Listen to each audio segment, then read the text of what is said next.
So just share. Okay, so just sharing the screen now. Okay, so and just going to remove some of the icons that are in my way. Okay, so thank you for that introduction, Mairead. So for the next 30 minutes or so, I'm going to cover why we do microbiological testing of food and help you understand how to find out the microbiological parameters that you should, that are appropriate for testing your food. Between myself and my colleague, Mary Lenahan, we'll take you through 4 easy steps to understand testing of food. So I will cover knowing your product and knowing what microbiological criteria could apply. And then Mary will go through how to take samples and get them tested and know how to assess the results. But before we do any of that, I would like to remind you of a few things. Microbiological testing does not guarantee the safety of a batch of food. And I suppose Mary and I have come across on a number of occasions people putting too much emphasis on the results and what they mean. Because the reality is when pathogens or harmful microorganisms, when a test is done for example, salmonella, and it's not detected in food, that doesn't mean that the batch of food is safe. It could be that you tested a part of the food that wasn't contaminated. So please bear that in mind during this presentation, and we can go through it in more detail if you have any questions at the end. But at the end of the day, food safety is managed through the effective design and implementation of food safety management systems based on the principles of HACCP. And the why you test, really, microbiological testing is a useful tool, but it's one of the tools businesses can use to validate and verify the correct functioning of your food safety management system. And for those of you very familiar with the legislation, in EU law, food safety management systems are based on HACCP-based procedures. So they're based on the principles of HACCP, hazard analysis and critical control point. Okay, so the other reason to test is simply you absolutely legally have to. So in the microbiological criteria legislation, there are some foods which have criteria set and actual set sampling frequencies. And we'll say a little bit more about that later. So then another reason you might be testing is to validate your shelf life. In terms of food safety, shelf life validation, I suppose Listeria Monocytogenes is the most common example. But broadly, when we come across shelf life studies, mostly what businesses have done are studies that help them establish at what point their product spoils, and therefore what shelf life they should put on it. When it comes to safety, at the end of the day, the safety of the product is really controlled by your food safety management system. Okay, so then from time to time, businesses come across the challenge of having contamination either in their raw materials or they discover it in their final product.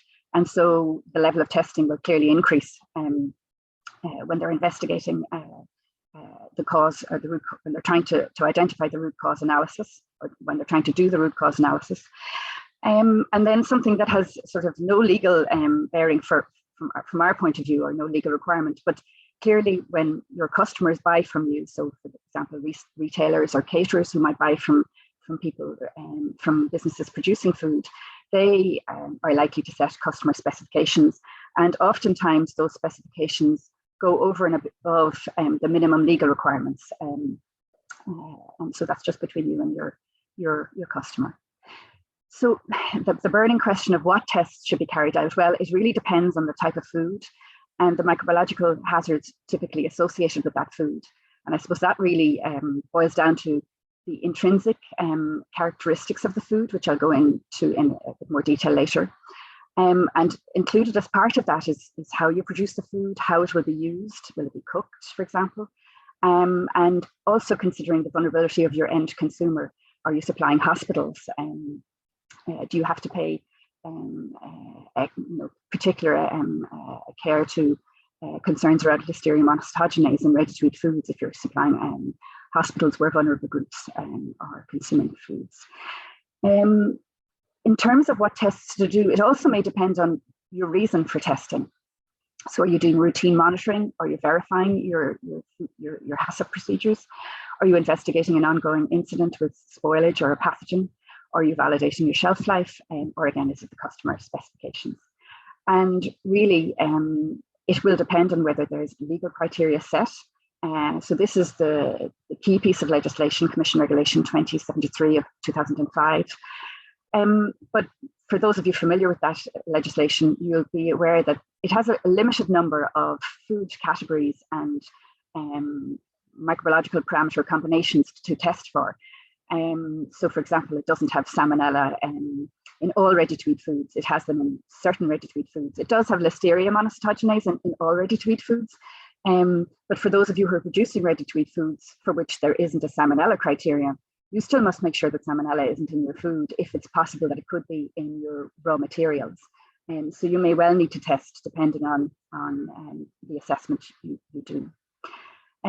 So in FSAI Guidance Note 3, which provides guidance on ready-to-eat foods sampled on the market, we give some of those parameters that aren't covered in the regulation.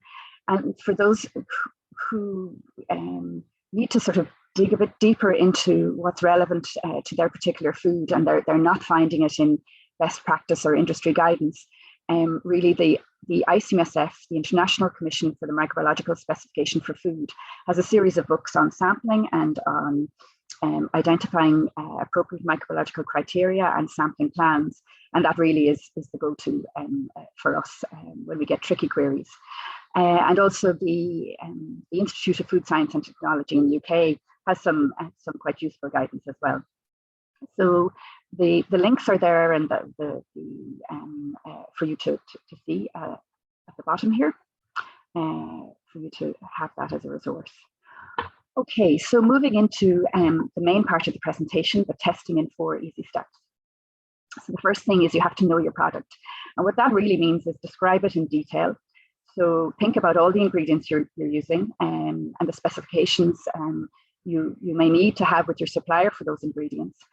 The processing parameters. Is there a heating step? Is there a step in your process that will destroy pathogens? Will it destroy the vegetative cells? Or will it destroy, if you're concerned, if you're producing canned food, you need to be sure that you're destroying Clostridium botulinum, and that's a much higher cooking temperature because that organism produces spores. And I'll sort of give you references for where you can understand that information in more detail. Packaging details.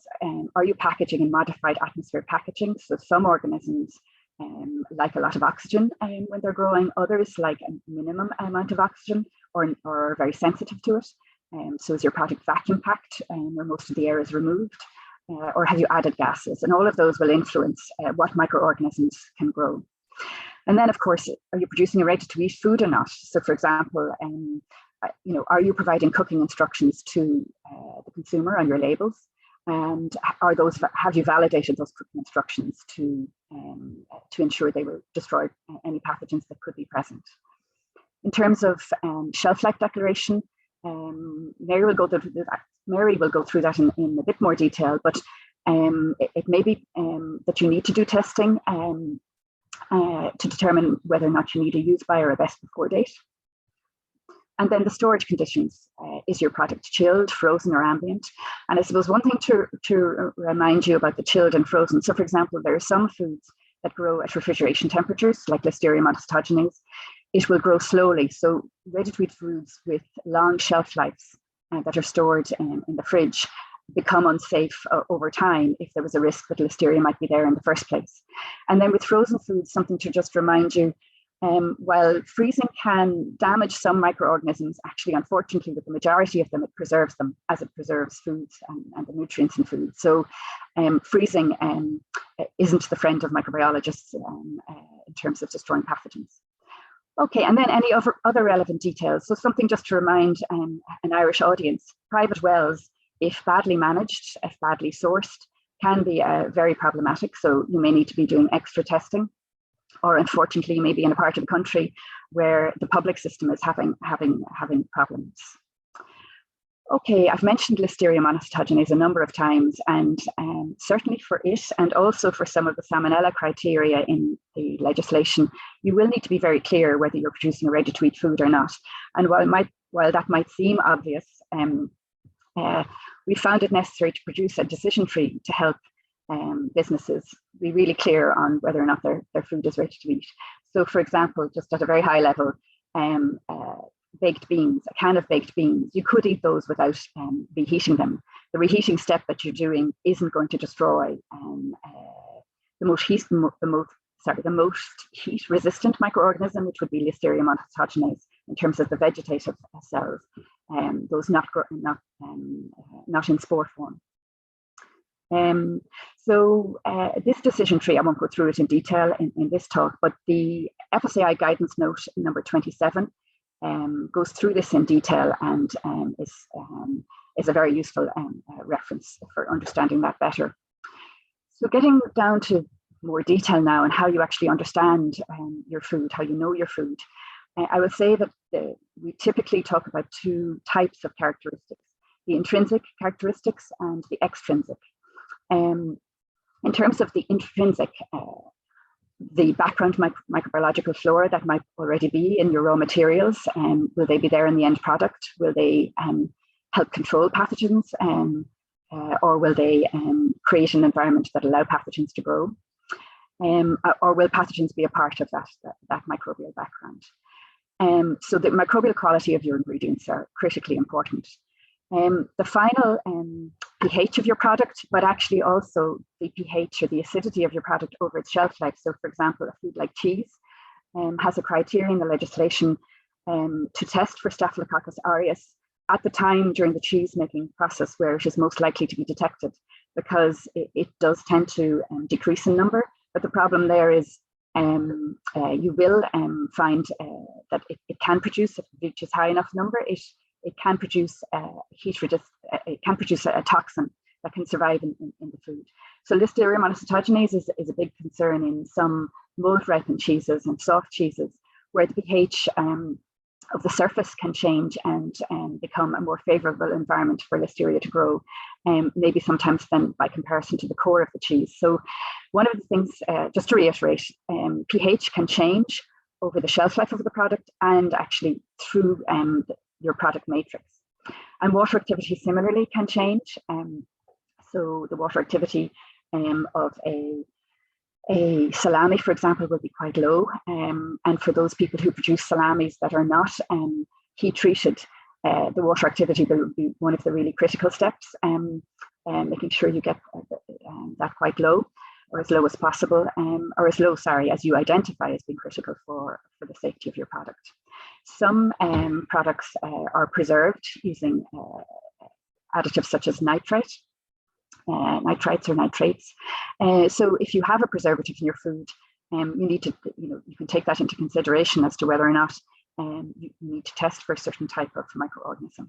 Then moving on to the extrinsic characteristics. At the end of the day, I'm just reiterating that you're, having good hygienic practices, good manufacturing practices, and a robust, well-implemented food safety management system should control safety of your product. The temperature during production, storage, and distribution, well, I think I've covered that well enough already. Is it ambient, chilled, or frozen? And the gas I've mentioned as well. What kind of atmosphere is your product stored in?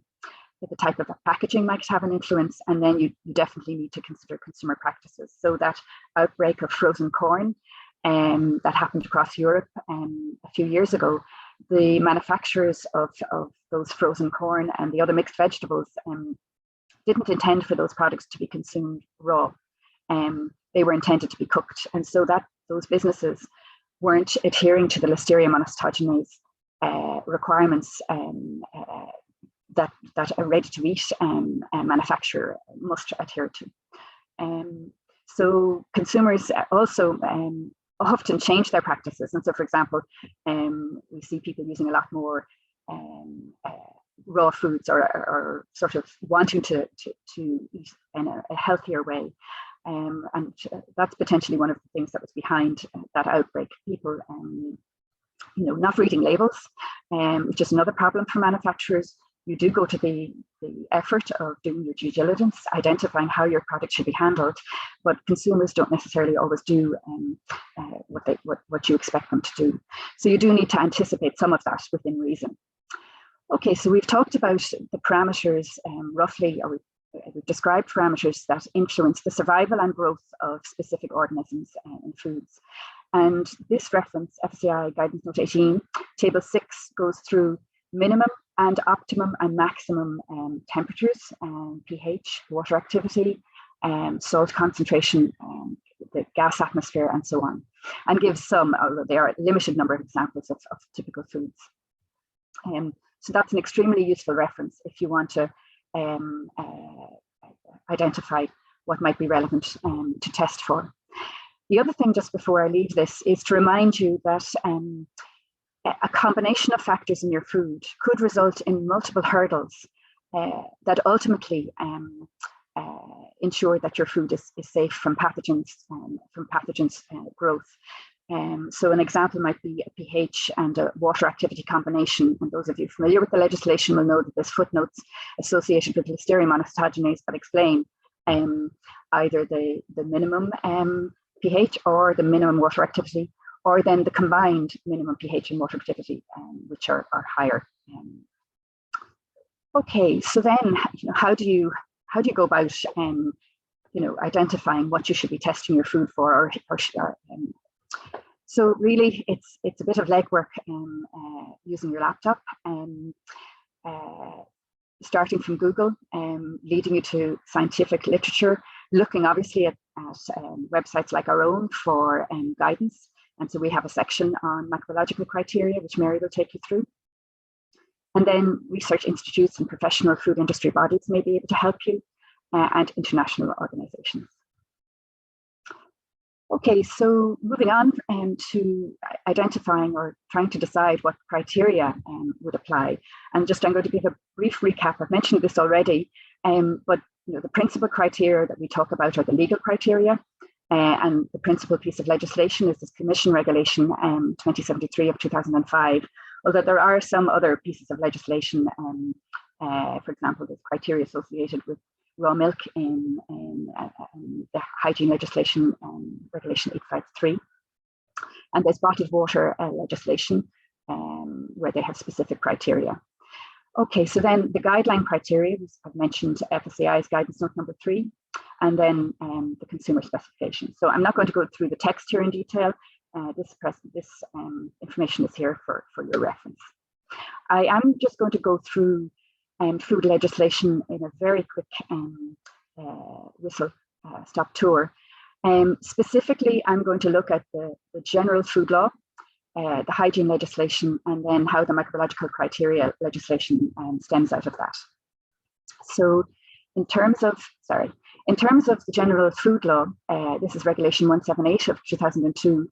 And I will say it's incredibly important in terms of understanding definitions, and it's your go-to place to understanding basic definitions that underpin food law.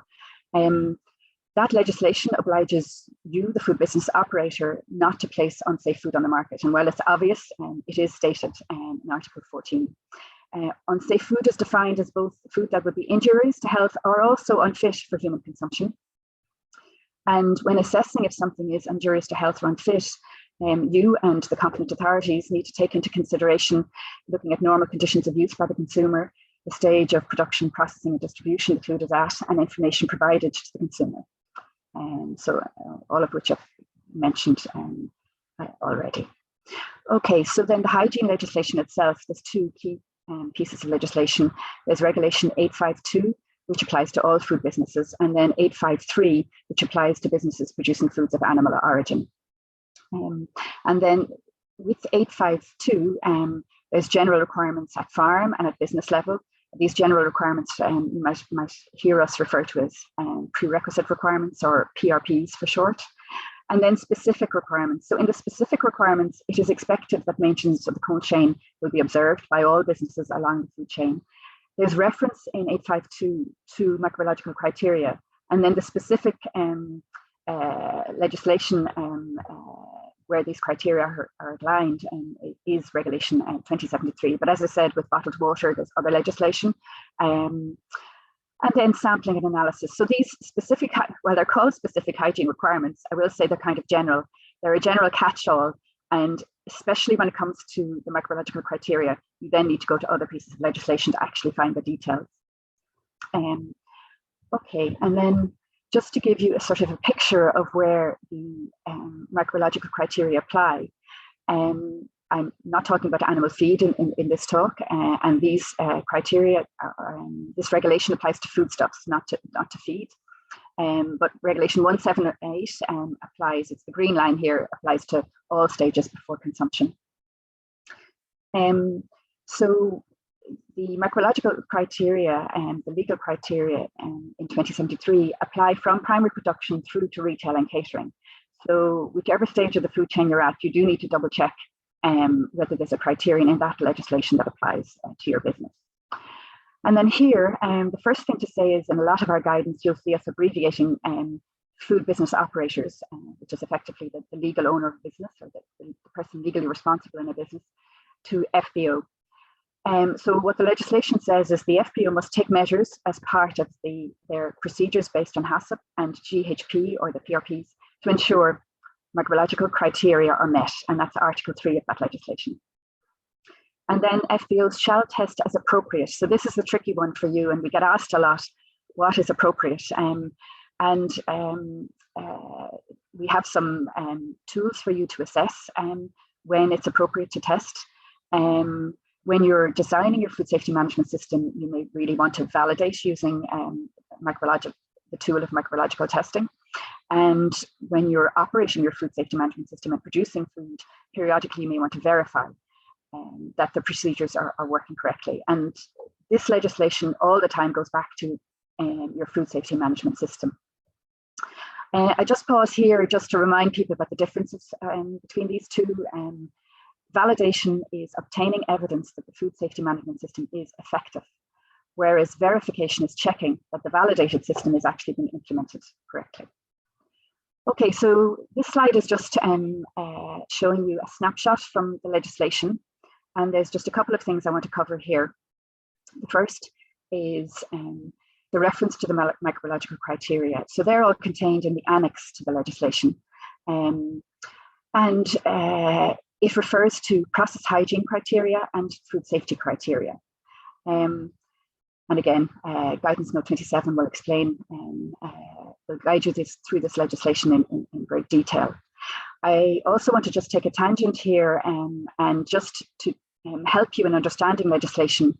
When legislation is amended, you should check for a consolidated version which collates or puts together all the previous amendments. Now, this particular snapshot here from the FSAI website only includes amendments since 2017. It highlights that a consolidated version of the legislation was produced in 2020, and I know for a fact that no further amendment was made since this consolidated version. But I would always caution that if you do find a consolidated version, it is wise to double check that there isn't a more recent one. You can contact the FSAI if you're having trouble figuring that out.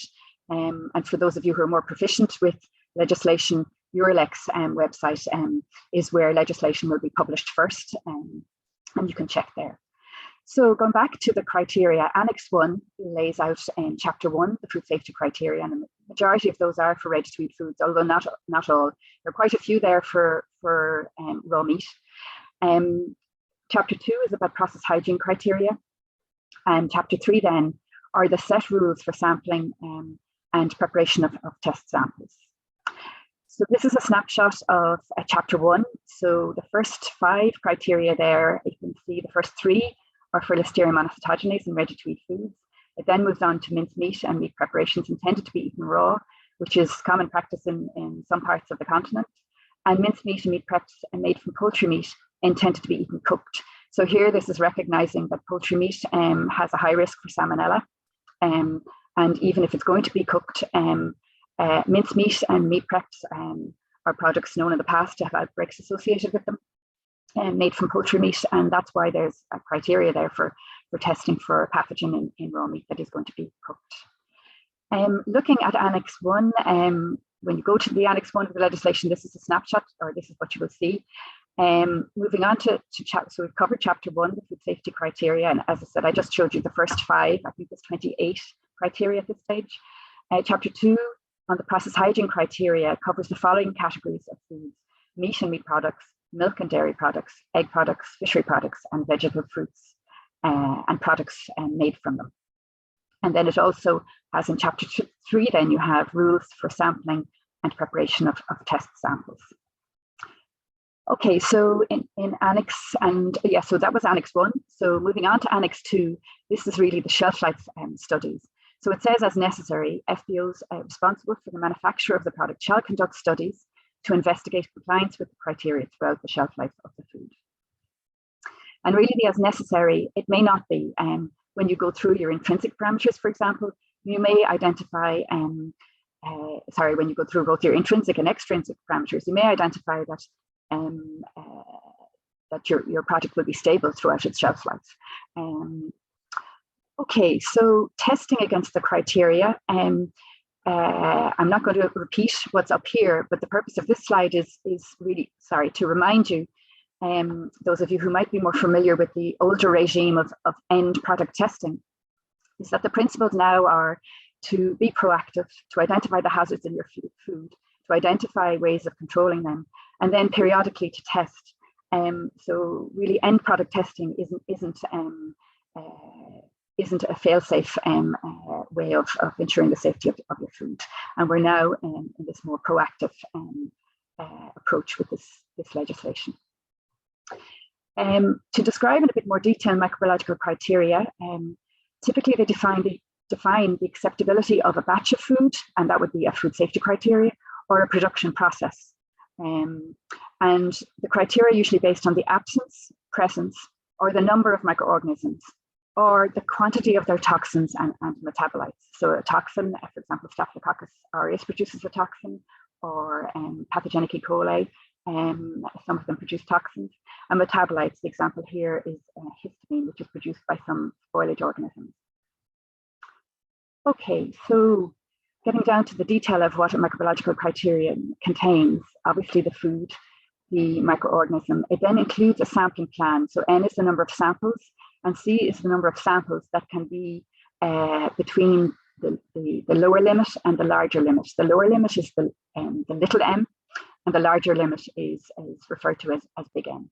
It also includes the analytical reference method and the stage where the criterion applies. So taking this example of cheese, butter and cream made from raw milk, or milk that has undergone a lower heat treatment than pasteurization. So our food categories here. The organism is Salmonella. 5 samples from the batch, 5 units from the batch must be taken. None of those samples can have Salmonella detected. So in this case, the little m and the big M are the same. They're just, the limit is not detected in 25 grams. The analytical reference method is here, and if an alternative method is used, there's detailed requirements in the legislation about how you demonstrate that the alternative is appropriate and is as good as the reference method, and then the stage where the criterion applies. So products placed on the market during the shelf life is this one. So some definitions that are important to remember: the end of the manufacturing process means when a product is still with the manufacturer but is ready for sale.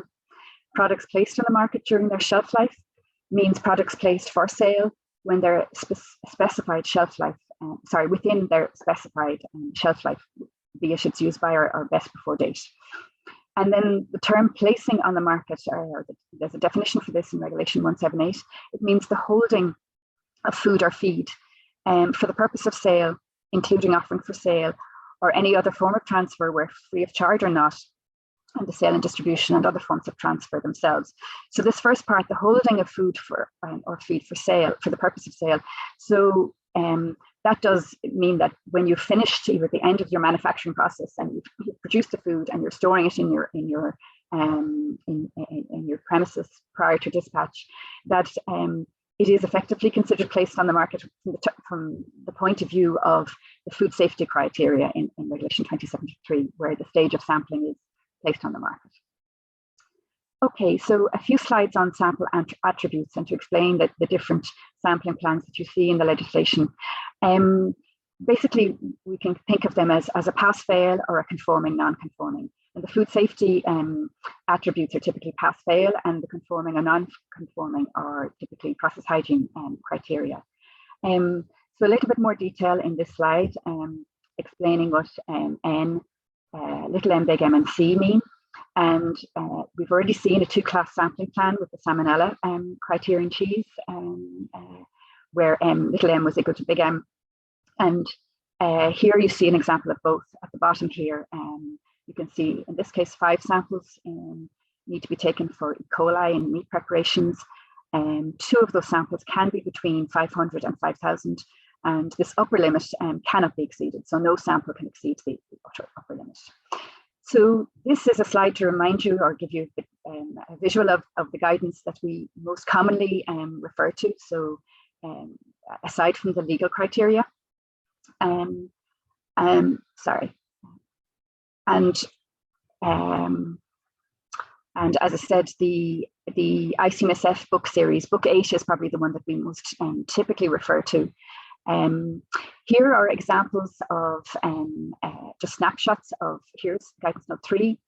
So here you can see Bacillus cereus, for example, is here, and it's an example of an organism where there's a limit, an enumeration limit, whereas pathogens like Campylobacter and Salmonella and STEC, there's no limit. So there's a mixture when it comes to the pathogens. Some you just can't have enriched in food, ready-to-eat foods, and others you can tolerate a certain level.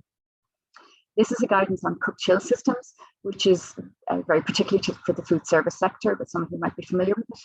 And here is just a snapshot of 2 of the ICMSF books. Here looking at an example of the category of cocoa, chocolate, and confectionery. So it goes through the hazards. Here, the most significant hazards, and as we all know, with the recent outbreak associated with Kinder chocolate, Salmonella can be very problematic for chocolate. The control measures are listed here, and the initial level, what can reduce the level, what might subsequently increase the level, the kind of testing, and then considerations around spoilage. And book 8 here gives recommendations. So for example, Enterobacteriaceae testing, it recommends testing 5 units. And here with Salmonella, you can see it recommends testing 10 units. So that's what you're likely to find when you go to those books.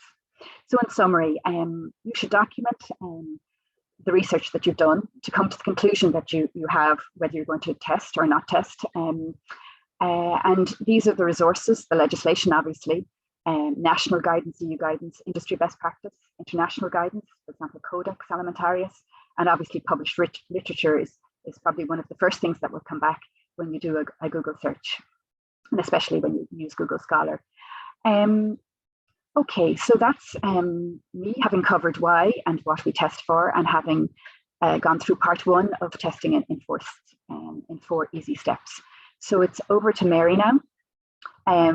And just to finally say, if you have any questions in anything that I've covered, that if we don't end up covering it in the Q&A session, always remember that the info@FSAI advice line, or the info@FSAI email address is a one-stop shop to getting an answer to your questions.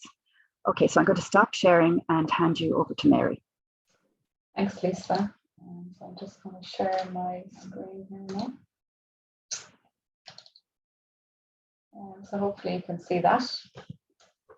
So thanks, Lisa, for that very nice presentation. So I'm just going to continue on from Lisa's kind of the second part of the presentation. And I'm going to cover how to test and what those results mean.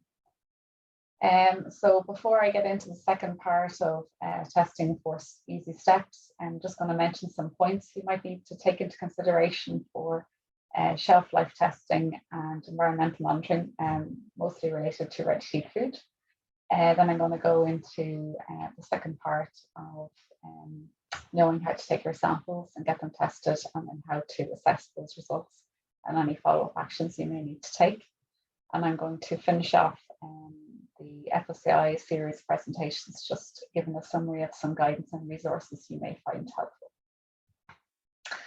So I'm just going to mention a few points around shelf life of food. I know that this is one of the reasons that you may be required to test the food that you're producing.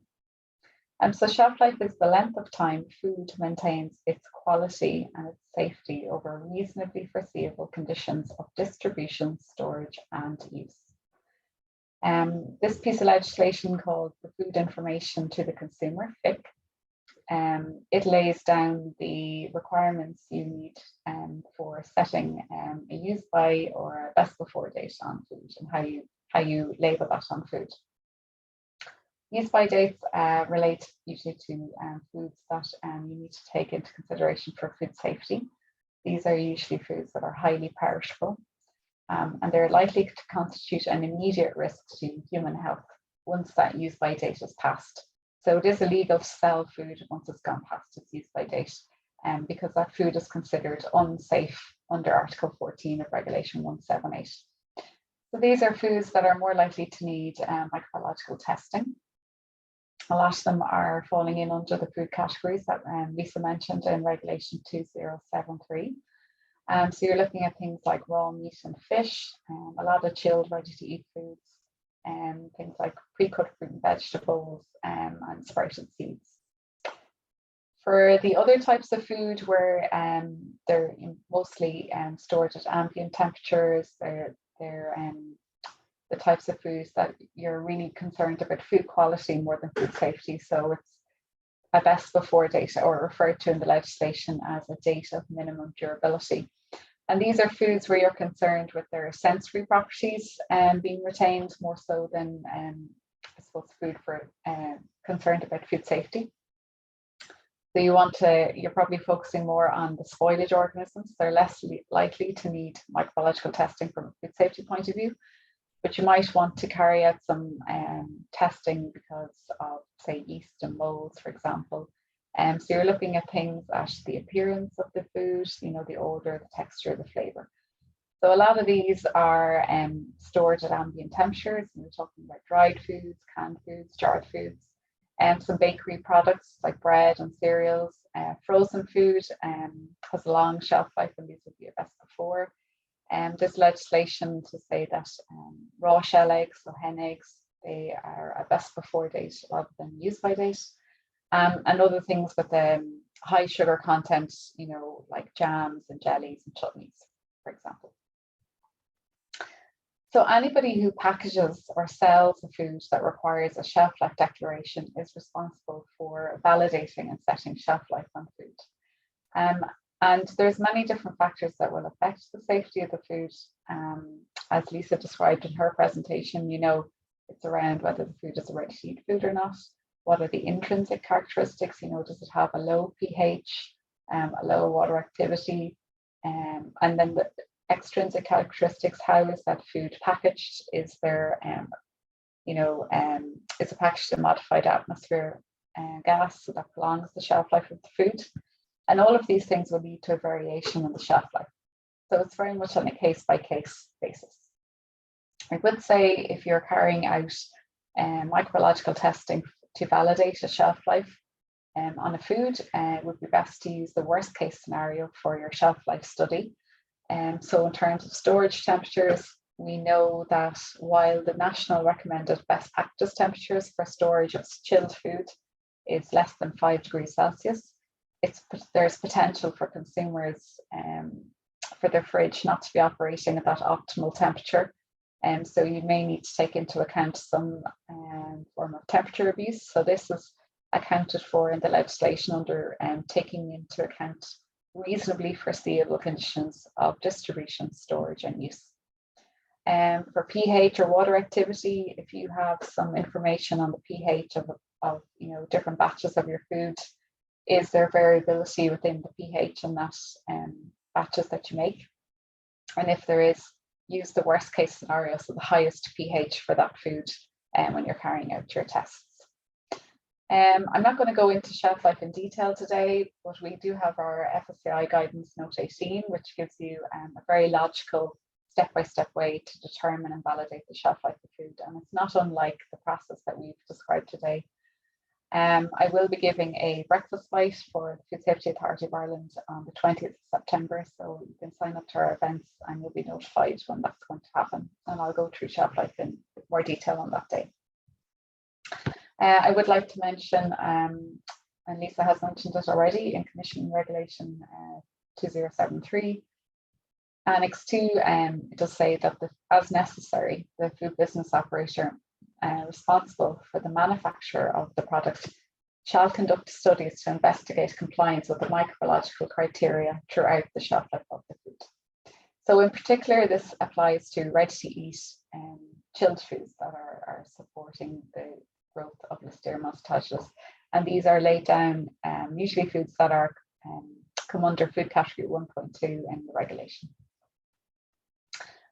So Lisa has shown a snapshot of the first 3 categories in the food safety criteria in Regulation 2073. And these are all concerned with Listeria. And this slide is just kind of show you how to figure out where your food, if it's a ready-to-eat food, falls in under the Listeria Monocytogenes categories. So if you're manufacturing a food that's for infants or for special medical purposes, there's food category 1.1. And I just see a question in the Q&A box there. In that one, there's actually, I'd ask you to take 10 samples because it's a more stringent criteria, whereas the other ones are 5 samples.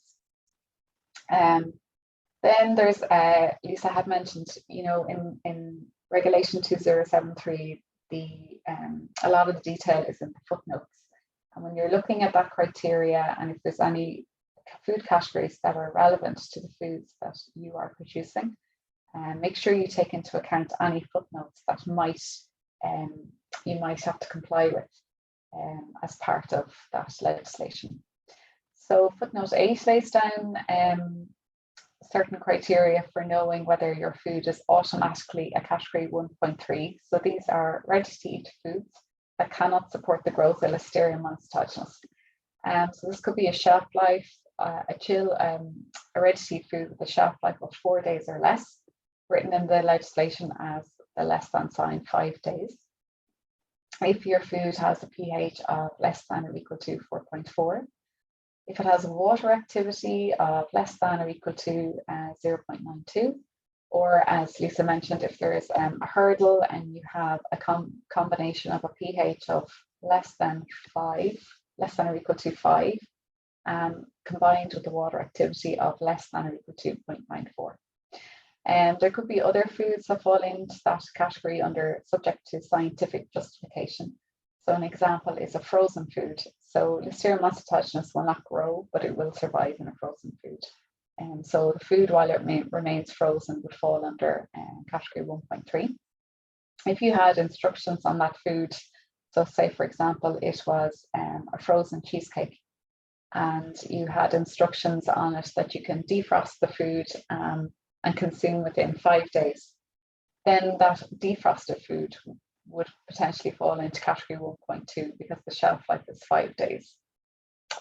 Any ready-to-eat food that does not fall in under the different stipulations for footnote 8, or if it's not for infants or special medical purposes, by default falls under category 1.2. And this is ready-to-eat foods that are able to support the growth of Listeria Monocytogenes. Or if you have information where you've done your homework and you found that you're producing a cheese and it's well known to support the growth of Listeria Monocytogenes, this is soft cheese, this will fall into category 1.2. So again, guidance note 27 is our Bible really for how you comply with Regulation 2073, and I'd highly recommend you take a look at that guidance after our webinar. So a category food category 1.2 is a bit unusual in that within that microbiological criterion, it splits into sort of 2 parts. And the first part is a limit of 100 CFU, colony forming units per gram. And footnote 5 is related to that limit. And it says, as a food business operator, if you can demonstrate that that limit of 100 CFU per gram will not be exceeded in that ready-to-eat food throughout the shelf life of the product, you will be allowed to have that less stringent limit that you can comply with throughout the shelf life of your food. But if you're unable to provide sufficient evidence that the competent authority deems appropriate to show that that limit of 100 CFU per grams will not be exceeded throughout the shelf life of the product. A more stringent limit of not detected in 25 grams apply. So the difference here is there's two different test methods that are carried out. For the detection method, it's a more sensitive method, and the sample is put into what's called an enrichment broth, and it helps any sub-injured cells grow. And it's a more sensitive method. The enumeration method is where you get a count of Listeria. So that sample is directly plated onto the agar, and it's a less sensitive method. So how you gather that evidence, there's a European Union reference lab, EURL, for Listeria Monocytogenes, and they've published this technical guidance document, and it details how you carry out challenge tests and durability studies for assessing the shelf life of ready-to-eat foods related to Listeria Monocytogenes. And this is the guidance that would need to be followed to show that that limit of 100 CFU per gram would not be breached. So just a few words on environmental monitoring. So Article 5 of the regulation really kind of sets environmental monitoring as a legal requirement for two different types of food. So the first is if you're manufacturing a ready-to-eat food which supports the growth of Listeria Monocytogenes, so those category 1.2 foods that we just talked about, or if you're a manufacturer of dried infant formula or dried foods for special medical purposes intended for infants below 6 months, which pose a Coronabacter species risk, you must do environmental monitoring for Antibacteriaceae.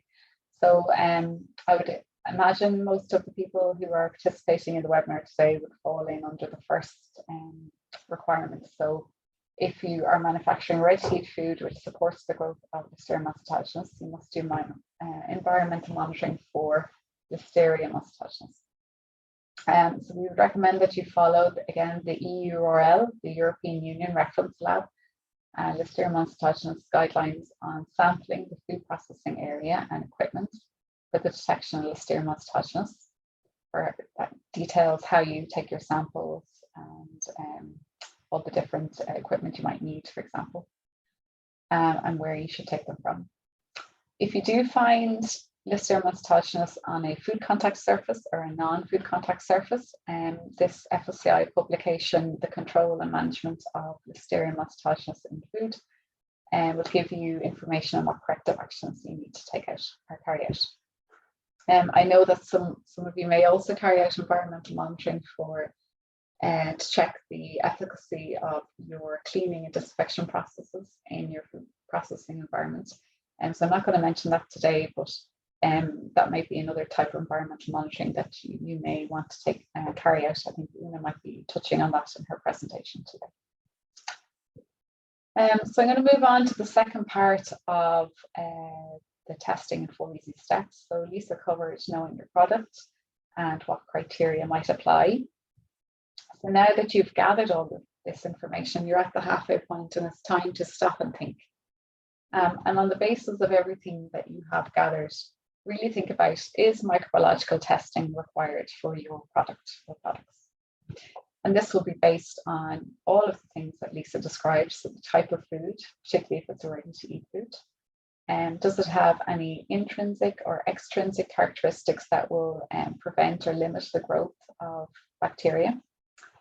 Is there any biological hazards in particular that you need to pay attention and control?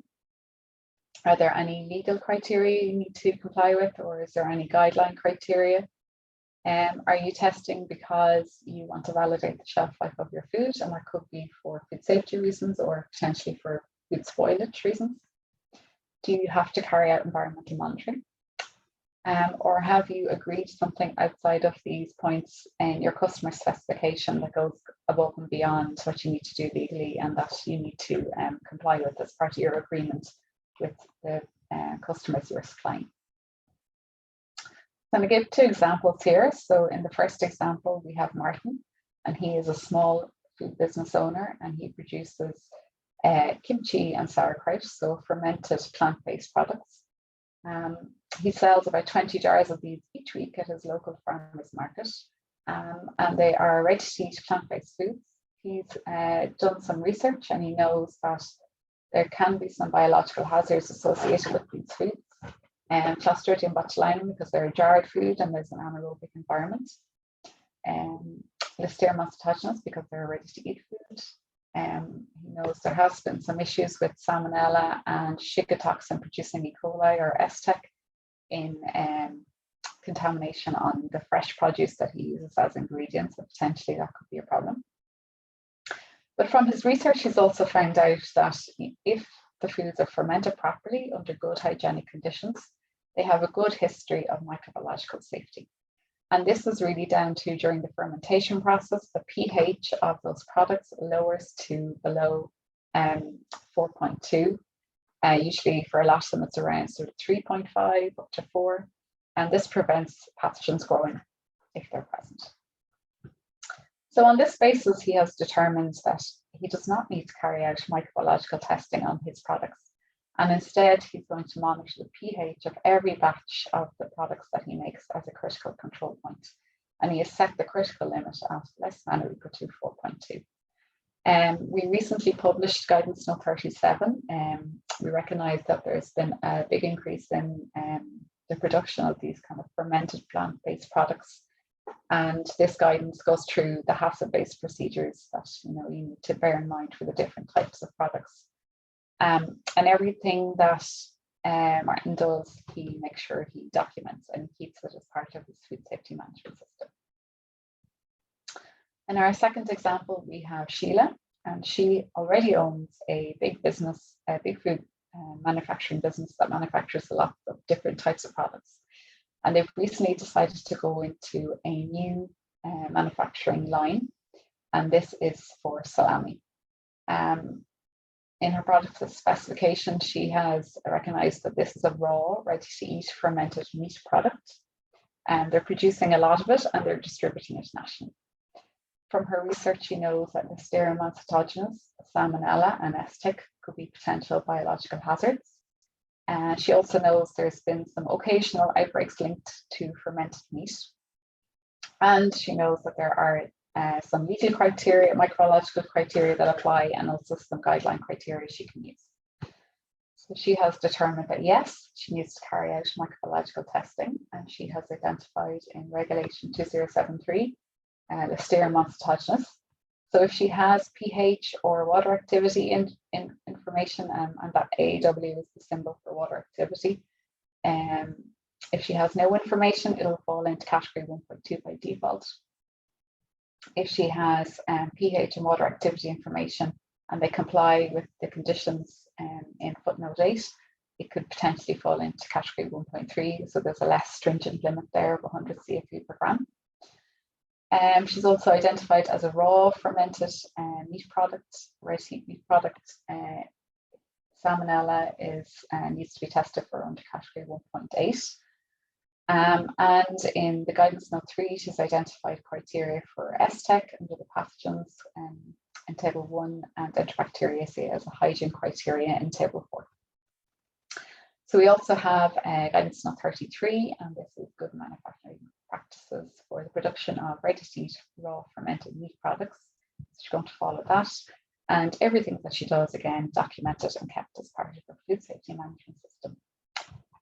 So now that Sheila has decided that yes, she has to take samples for her of her products and get them tested, she needs to know how to take those samples and how to get them tested properly. So as a really important take-home message, I want you to remember this slide and to remember that the distribution of bacteria in food is not uniform. So you can see here, we have an example of a soft cheese. And you can see that, there's some bacteria there, but it's in no ways distributed in a uniform way. And this could be for lots of different reasons. It could be that the contamination is on the surface of the cheese and not in the middle of the cheese. It could be that the composition of the food, so the bacteria cannot easily move throughout the cheese and become distributed evenly. If the cheese is left on the table for a number of hours and you have some increased temperature, a bit of temperature abuse, if there's a small bit of bacteria on the surface, there's kind of hot spots on the outside of the cheese could get warmer before the inside of the cheese, so you get a little bit of growth on the outside and not in the middle. And bacteria as well tend to like to clump together. So all of this means when you take your sample, it's really a lottery as to whether you will take the portion of sample that has the contamination in it. So if you take just a single sample, you know, your chances of finding the bacteria in that food, if it's contaminated, are much lower than if you take a number of samples. So, you know, the more frequently you test and the more samples you take from a batch, the better your chance of finding that bacterial contamination if it is present. So as Lisa mentioned, you know, at the start of her presentation, it's a really important take-home message that the absence of bacteria in a sample that you test is not a guarantee of safety. And that microbiological testing is a really useful tool to verify that the critical control points that you have implemented, critical limits that you've implemented as part of your HACCP-based procedures are working properly and are implemented as they should be.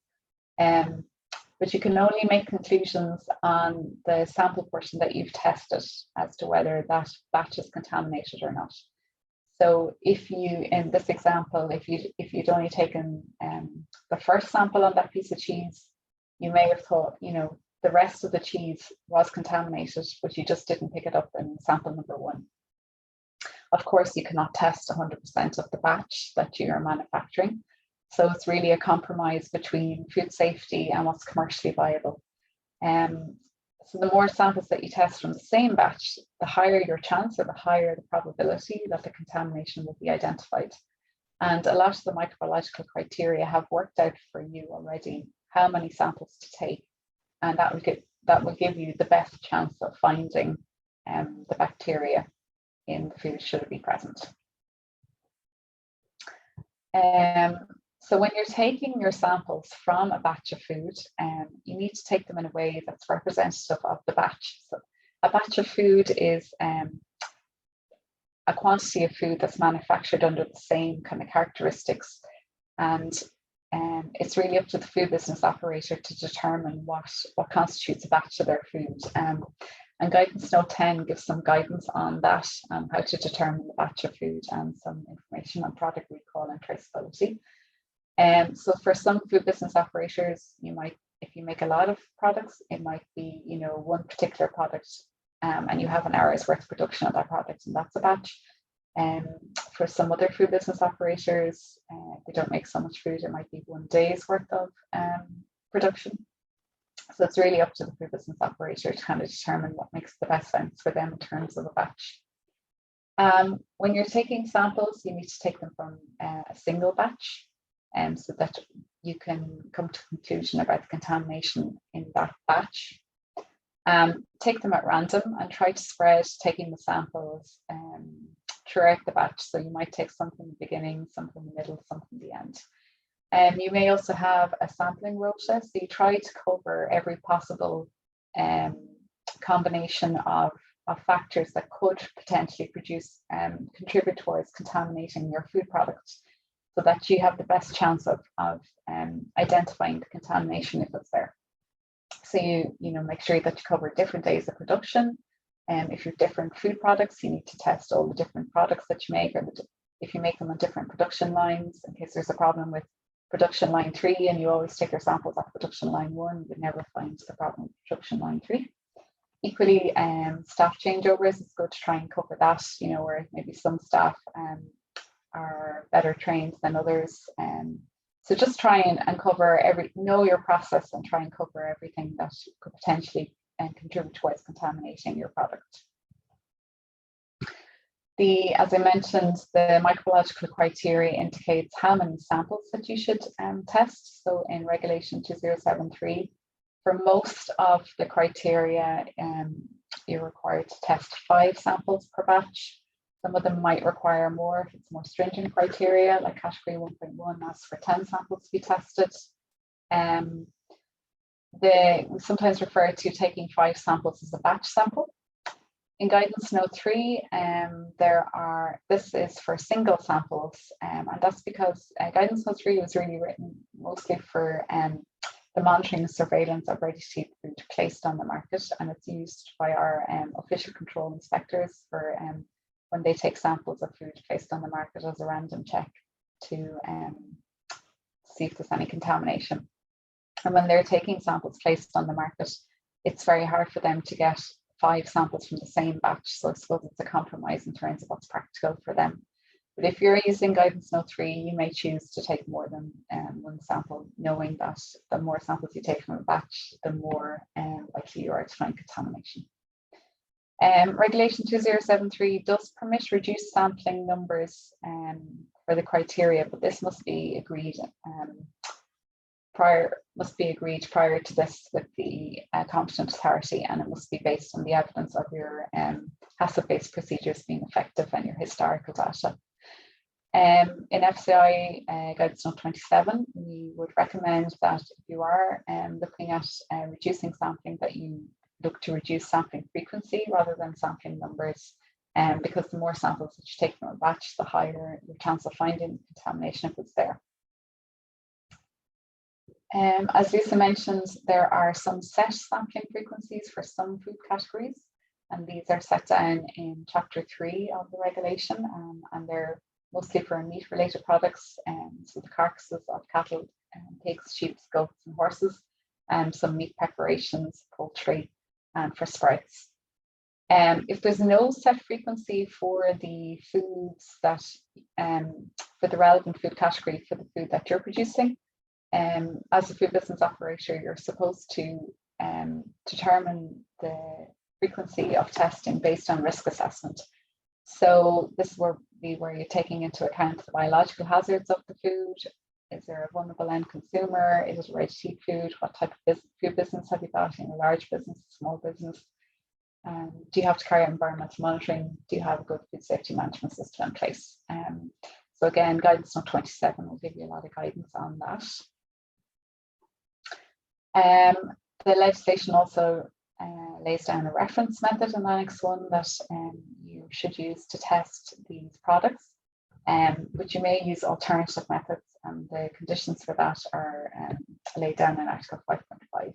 So usually if the alternative methods, so a lot of them are rapid methods, if they're validated and certified. So you may be familiar with AFNOR, and this validates and certifies methods according to ISO 16140 Part 2. There's other groups, AOAC, and you can use those methods if it's agreed to competent authority beforehand.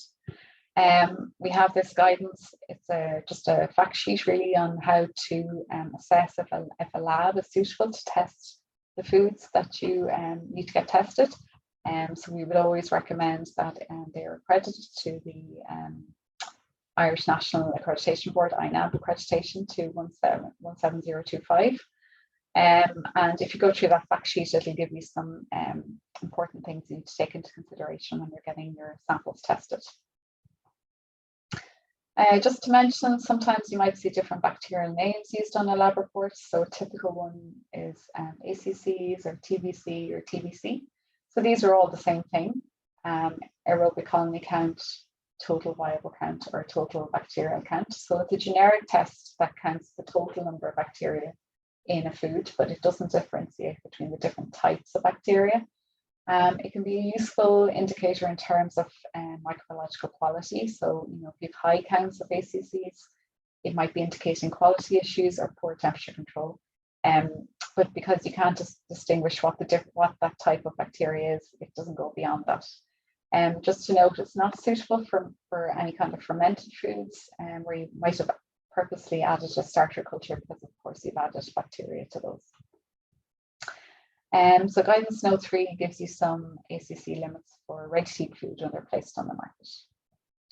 Another one you might see is Enterobacteriaceae, and just to kind of give you a visual, there's a few different bacteria types that all fall in under that Enterobacteriaceae family. And so they're a broad group, and they include pathogens such as Salmonella or spoilage organisms such as Citrobacter. And they indicate maybe inadequate cooking or post-process contamination if the food is cooked and then afterwards, fully cooked, and then afterwards you find a high level of Enterobacteriaceae. It would indicate maybe cross-contamination after it was cooked. And there's typically a high number of Enterobacteriaceae naturally on fresh food, fruit, vegetables, and salads. And so we wouldn't recommend that you use Enterobacteriaceae as a quality indicator or hygiene indicator on those products. Another one you might see are coliforms and fecal coliforms. So these are a group of bacteria that are kind of grouped together based on their characteristics. So they ferment lactose with both gas and acid production at 35 degrees Celsius. Fecal coliforms at a higher would incubate them at a higher temperature of about 42 degrees. So they're typically found in the gut, soil, and water, and they can be used to indicate quality. So total coliforms are used to indicate drinking water quality. Fecal coliforms are a subset, and they're considered a better indicator of fecal contamination specifically. Again, Escherichia coli or E. coli, these are a subset again of this sort of Enterobacteriaceae or coliform family. And they're used to assess the hygiene of food, and they can indicate the presence of fecal pathogens. So they can indicate raw material or cross-contamination. So it could be, for example, if you find E. coli on a carcass, it could be contamination, fecal contamination from the animal during slaughter. It could be an indication of inadequate heat processing or a problem with cleaning. So drinking water should have no E. coli, and there are some process hygiene criteria for E. coli in Regulation 2073. And then we have pathogenic E. coli, so it's a very small subset of the E. coli. And these are a very particular type of E. coli that produce toxins called virotoxin, or also known as shigatoxin. So you might see VTEC or STEC. So virocytotoxigenic E. coli are also the same thing as shigatoxin E. coli, and these have a particular gene that allows them to produce this toxin. And a very small number of these bacteria will cause a very serious illness, mostly where it affects the kidneys. You might find these is one of the reasons why we tell consumers to fully cook their burgers. Also raw milk and cheese can be have contributed to some outbreaks. Increasingly fresh produce can be contaminated with VTEC or STEC, and it's usually from fecal contamination, maybe from water that was contaminated, or from maybe there's animals nearby. And bean sprouts or sprouts, there was a very large outbreak related to pathogenic E. coli in sprouts in 2012, I think it was. And there is a category for sprouts in Regulation 2073 for STEC.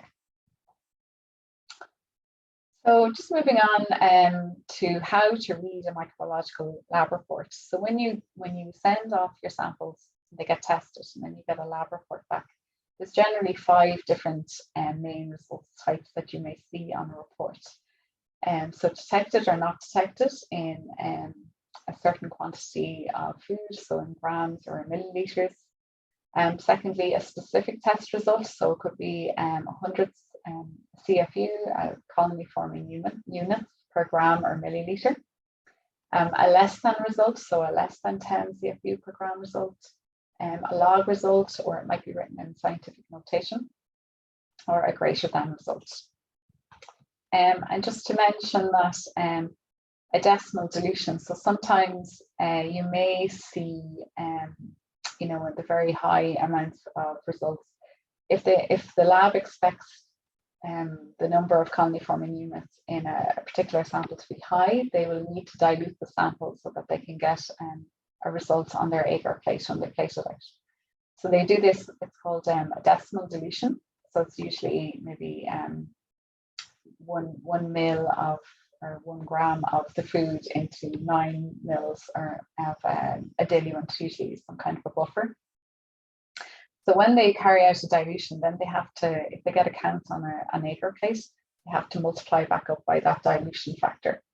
So if the lab carried out a 1 in 10 dilution, they have to multiply the results by 10, or if they had to dilute it by a factor of 100, they multiply the final result back by 100 or 1,000 and so on. So just to explain these 5 different types of results and what they mean.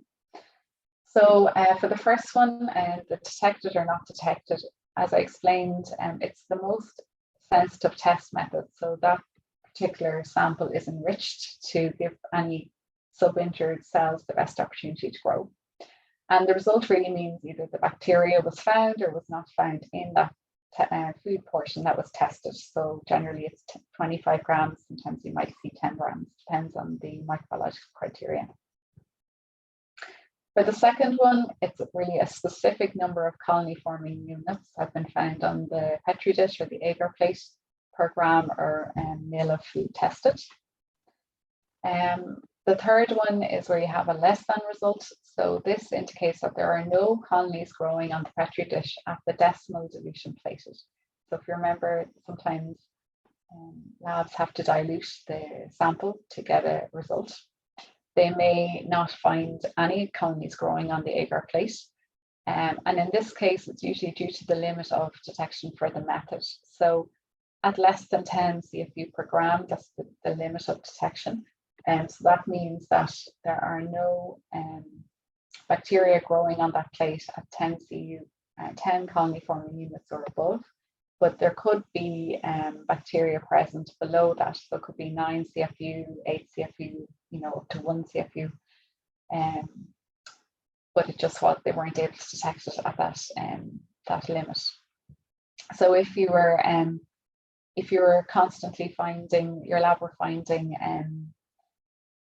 no bacteria growing at, say, less than 100 or less than 1,000 CFU, you might ask them to place a lower decimal dilution to see if you can find it at a lower dilution factor. For the fourth result, so you have a log result or a scientific notation. This is really where a high dilution, a decimal dilution was used, and that high result had to be condensed. So each log is worth a multiple of 10, or they may use scientific notation. So that's the number of 10s multiplied by the superscript number. So just to give you an example there. So for 5 log 10 CFU per gram, so that's 10 by 10 by 10 by 10 by 10. So you have 5 10s multiplied by each other. That gives you 100,000 CFU per gram. In the second example, if you had scientific notation, so if you had a number, so in this case it's 1 by 10 to the 5 CFU per gram, or you might just have 10 to the 5 CFU per gram. So that's the number 10 multiplied by 10 5 times. So the number, so in this example, it's number 1 multiplied by 10 by 10 by 10 by 10 by 10. So it's 100,000 CFU per gram. You can work out these numbers on Microsoft Excel. So if you want to work out what a log number is in CFU per gram, into the cell you will put equals 10 and that little sort of inverted V and by the number. So in this example, it's 5. Or if you wanted to work out what the log of a CFU per gram number is, you would choose the log 10 from the Excel dropdown and put in the number, and it'll give you what the log is. And then the last result, a greater than result, so say greater than 10 to the 5 CFU per gram. So this is where there's too many bacteria growing on a Petri dish or an agar plate to count at that decimal dilution plated. So that sample would need to be diluted further to get a colony count that could be that can be considered accurate. So I would caution if your test result, say, is over 10 to the 5 CFU per gram, it doesn't tell you how much over the limit the result is, just that it's over the limit. So in terms of determining the risk associated with that, it's hard to know, because it could be 1 million, or it could be 10 million over that your actual result is, but you can just, your reported result is just greater than 10 to the 5. So just to mention, Guidance Note 3 has a lot of information on all the different bacteria types, and I'd recommend you look at that. It's in section 7 of that guidance note, and in the appendix it also lists all the different types of food that there is legislation set for. So then we're coming to the last part. So now you've done all your testing and you've got your lab report. How do you assess the results? So for Regulation 2073, it actually explains how you interpret test results. So I'm just giving an example of an extract from the legislation there. So if we go through this food safety criteria to give you an example of how you interpret those results. So this is the one that Lisa also mentioned earlier for cheese, butter and cream made from raw milk or milk that has undergone a lower heat treatment than pasteurization. And it's for salmonella. And you need to take 5 samples, and out of those, you're allowed to have none that are have salmonella detected in 25 grams. So the batch of food then is designated as satisfactory when all of the 5 sample units meet the criteria limit of salmonella species not detected in 25 grams. The batch is designated as unsatisfactory if you have any of those 5 sample units that had salmonella species detected in 25 grams. So the whole batch of food then is deemed unsatisfactory. And if you have an unsatisfactory batch of food, you have to take actions as laid out in Article 7 of the legislation, together with other corrective actions defined in your HACCP-based procedures or other actions necessary to protect the health of consumers. And for process hygiene criteria in Regulation 2073, as we mentioned, it's usually a 3-class plan. So for this example, we have the same cheese made from milk or whey that has undergone heat treatment, and it's for E. coli. And as this example, you need to take 5 samples from that batch and test them.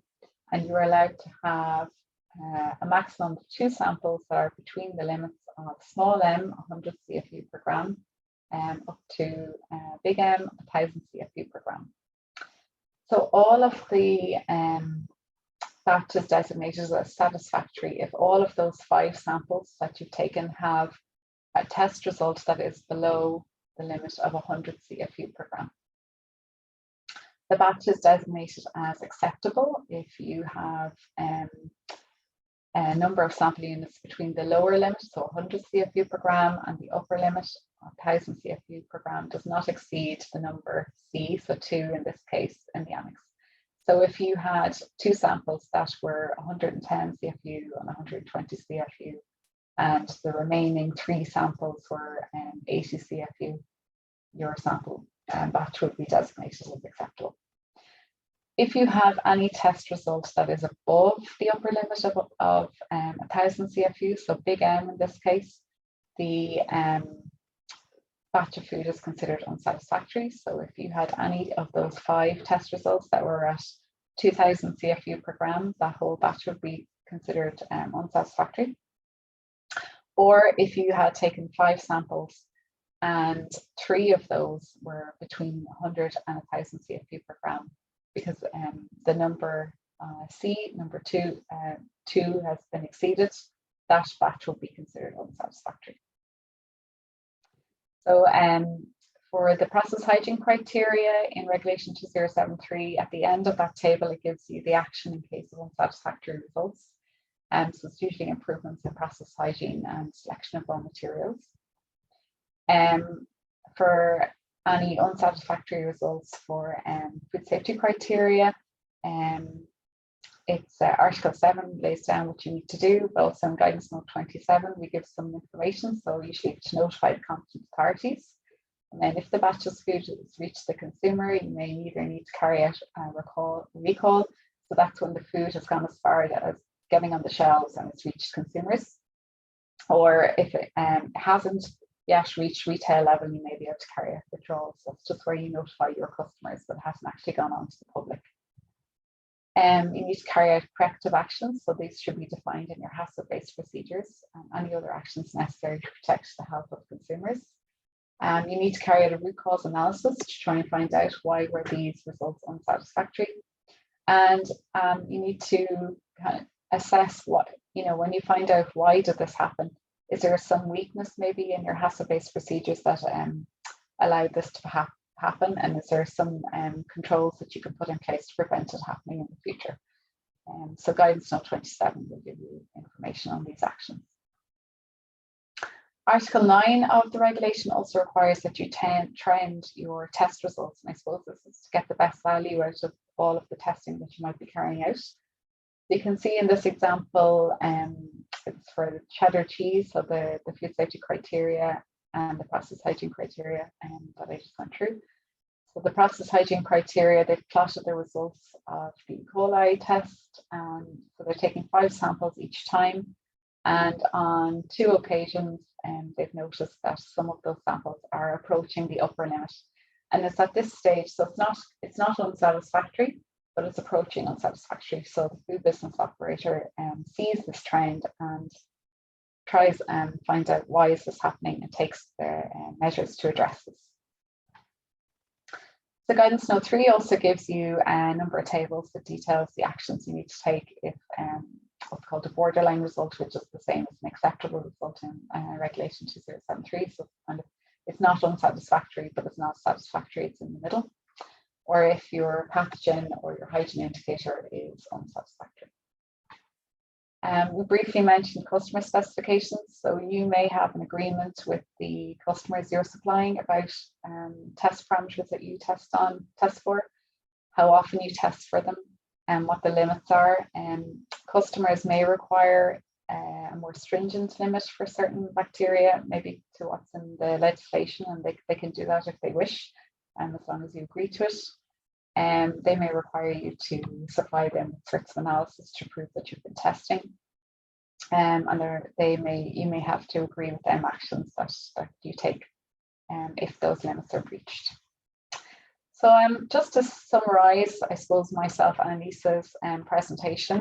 So Lisa went through knowing your food and the potential hazards associated with it. So if it's ready to eat food or not, what's the pH, what's the water activity, how do you package it, is there anything in that food that will limit the growth of any hazards or biological hazards. And then use all of that information to find out what microbiological criteria apply, and in particular, take account of anything that legally you need to comply with. Know how to take your samples according to the microcriteria. So how many samples do you have to take them representatively from the batch, make sure you're taking them all from a single batch. And then when you get your lab report, make sure you read the lab report, understand it, and review whether you have any action to take. So assess the test results against the relevant microbiological criteria that you've identified for your food, and see if any of those are reaching the limit. If the limit is breached, take any corrective actions necessary under your food safety management system for unsatisfactory or borderline results. And remember to trend your results and keep an eye on that. And if any of them are approaching unsatisfactory, take any actions necessary to prevent them becoming unsatisfactory and bring them back down to satisfactory. So just to finish off, I'm going to just touch on some resources and guidance. So the FSAI website has a huge amount of information and guidance. If you click on the food business section on our website, and you'll be brought to a page like this. And in particular, on the left-hand side, there's margin, there's buttons for micrological criteria and shelf life, and that links out to a lot of the guidance that we mentioned today. In particular, I would mention, Guidance Note 27 is how to comply with Regulation 2073. We mentioned that a lot today. There's also Guidance Note 3. Guidance Note 18 is everything to do with shelf life, and then we have that best practice for testing foods fact sheet for how to choose a lab and how to make sure you're using the right method. We have 2 e-learnings on the microbiological criteria, and they really go through everything that myself and Lisa have talked about today. So they each take about an hour to do, and they're free. I mentioned that FSAI carry out events as well, so we often do breakfast bites. So we had one yesterday on what to expect from your inspector. I will be giving one on shelf life on the 20th of September. So if you go to our website, you can sign up for our events or any other alerts you might be interested in, such as food alerts. And just to mention then, I suppose lastly, some other useful non-FSAI resources. So we talked about the ISMSF, and they have, you know, a lot of books that are very useful, but they also have these free YouTube videos that go through testing in food safety management, and I really recommend those. They're short YouTube clips. If anybody has more interest in the background to statistical setting of microbiological criteria related to foods, this WHO and FAO document is really interesting and gives a lot of good information, and don't be put off by the title. There's lots of plain language in it, and it's a really useful resource to food businesses. You mentioned the professional food industry bodies, so Chilled Food Association and Camden BRI in particular have a lot of very useful resources and books, and some of those are free, some of those are available to members only, or maybe at a higher price to non-members. We'd like to thank Safe Food for inviting us to take part in the Knowledge Network today, and to acknowledge that, you know, Safe Food have a huge amount of resources and other webinars on their website that are very useful sources of information. And then lastly, there's, you know, Chagas and UCC. They have food industry training that they provide, some free, some at a cost, and they have a lot of very useful information and courses. So that's it for me. So I'd like to say thanks to Safe Food for inviting us to take part in the webinar today. I hope you found the information useful. And as Lisa said, if after going through all of this process that you find you really can't find an answer to your query, you can email us at the advice line, info@fsai.ie, and we will endeavour to get back to your query within 5 working days. So I'm going to hand over now to Una, and thank you everybody for joining us today.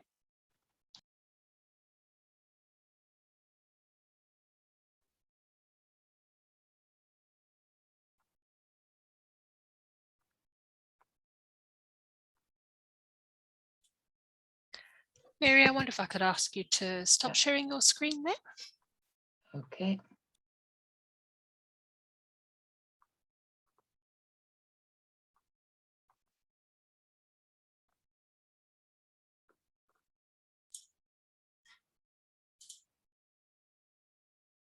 Okay.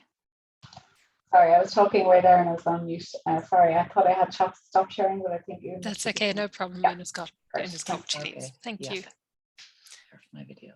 Okay, I think we're You're good to go, Una. good to go. Okay. Yeah, you go. Perfect. Okay, firstly, I'd like to thank Safe Food for inviting me on this webinar. And I'd also like to thank Mary and Lisa for their presentations, because that leads gently into what I want to talk about, because we've heard about the regulations, we've heard about the legislation, we've heard about criteria, about categories of food and what you need to get tested. And now I will continue on from a commercial laboratory perspective on what a food business needs to know to get this testing done. So the first thing you need to do is you need to find your laboratory, and you need to build a good relationship with the laboratory that you have chosen. Now, to find a laboratory, you'll get a list of accredited labs available on the INAB website under directory of laboratories, or indeed you may get a recommendation, word of mouth, etc. Once selected, then contact details will be available on the laboratory website with a number and/or email for the FBO to obtain information on services provided. Communication between the food business operator and the laboratory is key to building a good relationship. You need direct contact with staff with experience and knowledge of the Irish food industry to understand the customer requirements and familiarity with relevant legislation, as spoken about by Lisa and Mary there. A timely turnaround of results and communication on the progression of results. Flexibility to react quickly to new customer requirements. The interpretation of results in conjunction with the technical feedback, also important. And then to tailor and personalize the service, offering complete confidentiality, and develop familiarization and relationship with individual sites. You might have individual sites doing different products for the one company, etc.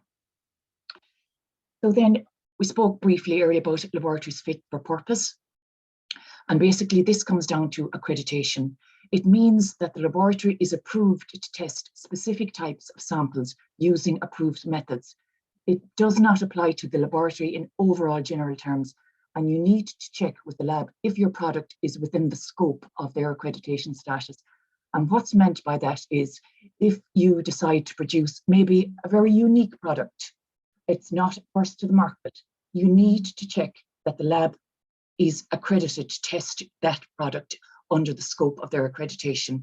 If they're not accredited, the test can still go ahead, but your test will be marked as with an asterisk, perhaps or something like that, that it doesn't come under the scope of their accreditation status. You may have heard of lab proficiency testing. These are testing schemes which are all parts of the requirements of the accreditation status and it proves that the lab and staff are competent to carry out this analysis. So basically it involves the lab will join a PT testing scheme. The lab receives a spiked sample that has a designated quantity of the test organism, or it may not have it. And the lab staff in their turn test this as a regular sample and carries out normal procedure, and they return the results to the PT company, and those results are evaluated and you get a PT score then for that test or whatever item. Under ISO 17025, this has a series of clauses in this standard which must be part of the quality system of the laboratory, and the lab will be audited to ensure that the lab is fully compliant with these clauses in the standard. We spoke earlier about rapid methods and rapid methods versus traditional, the ISO method. So, and I know this, so questions are sometimes asked of food business operators by inspectors as to what method is being used for testing their product. The method reference will be stated on the certificate, and rapid accredited methods used by labs are perfectly acceptable, and part of achieving its use is validating it against the standard method. So you check your standard method or you check your rapid method against the standard method. Are you getting similar results? And the benefit of the rapid method is actually the turnaround time on test reporting. They are in their name faster. So I'll just take you through a step-by-step approach now. So you've decided on a laboratory, what do you do next? So you contact the lab through the contact details. Customer service will have a discussion with you and they will issue a quotation to the client with details of test price, accreditation status of the testing, and the quotation will contain turnaround time and standard terms and conditions, etc. So once the client has reviewed the laboratory quotation, has agreed with the lab to commence testing and the suite of tests to be used, the next step is the accounts setup. This is very easily done. The client completes a new customer form where you have contact details, telephone numbers, email addresses. A contract of the suite of tests to be used is issued to the client, detailing the suite of testing to be used and again the cost. A detailed service level agreement or a more basic service contract can be drafted. It depends on the size of the client. Sometimes they want a very detailed one, sometimes a very basic one will suffice. So then you arrange transport of the samples to the lab. They're all arranged, agreed, and samples to be labelled clearly, product description and batch number for traceability.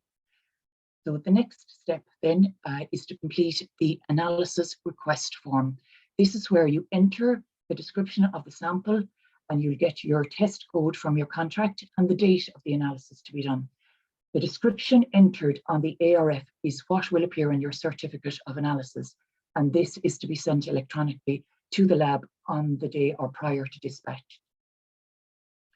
And we just go to a side note here is that for commercial labs that have a high throughput of sample each day, it's imperative that the ARF is completed fully, and instructions of do the usual tests or whatever was done last time, unfortunately cannot be accommodated in busy testing environments. On receipt at the laboratory, samples are linked onto the LIMS system, and this you may have heard of this before. The LIMS is the Laboratory Information Management System. use within the laboratory, and it assigns a unique sample ID label that's linked to the test to be carried out. This ID is entered onto the ARF for purposes of traceability with sample receipt department, and this label is actually on your product. So it goes through from receipt right through through sampling, right through to the number on the cert for traceability. So once samples are logged by the laboratory office, a contract review then is generated and emailed to the client. And it's very important that this is reviewed by the client because it details all the samples have been received as sent, the tests are logged that are required, and the testing dates are correct. So I just have an example here of a service level agreement. This is a quite detailed one. I won't go through all the points, but an SLA, you may have heard it called that. It signifies a signed written agreement between the lab, in this case ALT MERIEUX, and the client that documents the arrangements for the management and delivery of work, handling of samples, reporting of results, and parties to the agreement are detailed in the SLA, both from the laboratory and the client.